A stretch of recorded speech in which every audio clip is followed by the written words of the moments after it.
away India breaks a world record and shoots 104 satellites in one go into space. We're going to take a look at this small one. We're going to take a look at how the country is becoming a serious player in the space race. And of course, yes, I know India has been pressing ahead. This whole business of putting commercial satellites into space for a few years has been growing, hasn't it? China and Japan. That's right. You know, many people are saying that if it was the Russians and the Americans in the 60s, well, now it's the Indians and the Chinese, really, who are the new sort of space rivals, if you will.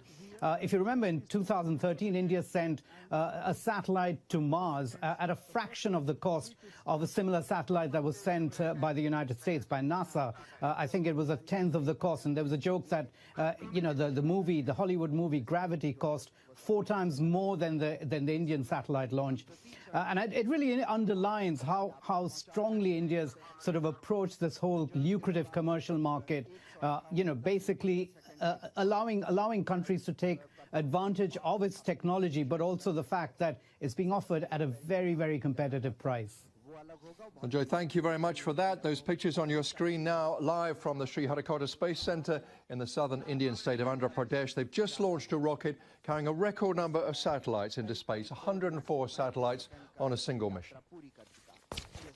Let's think about this a little bit more. Okay, let's get to the top. You know, let's get to the topic. The three boys in the toilet. We all just want to talk about India breaking this, what, about 3 hours ago, not even that maybe, breaking this world record, 104 satellites in one shot. Really, this agency is becoming a very serious player in the race. Well, look, if we've seen anything that's come out of India over the last decade, 2 decades, it's innovation, it's an appetite for delivering new technology.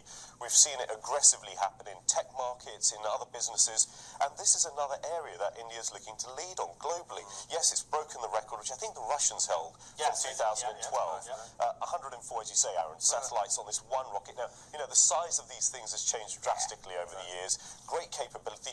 96 of them are from the US. Okay, so they're dealing with international markets here. But the question is, it's about capability. Now, we here in the UK are also building a great capability in satellite construction. We have a satellite catapult that the government funds, really world-leading in terms of how we develop technology here.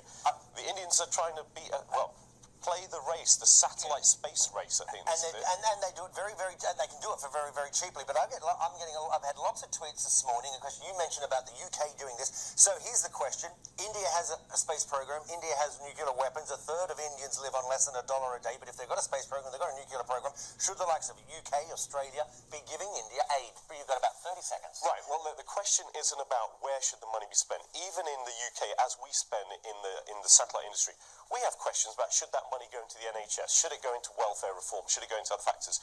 I think the Indian government is looking at investing in innovation that will deliver for its economy and help that vast population to raise its standard of living. It's a macro conversation about policy and politics and where you place your bets. But I think, you know, good on the Indians for doing it. Okay. There are other countries also trying to achieve it as well.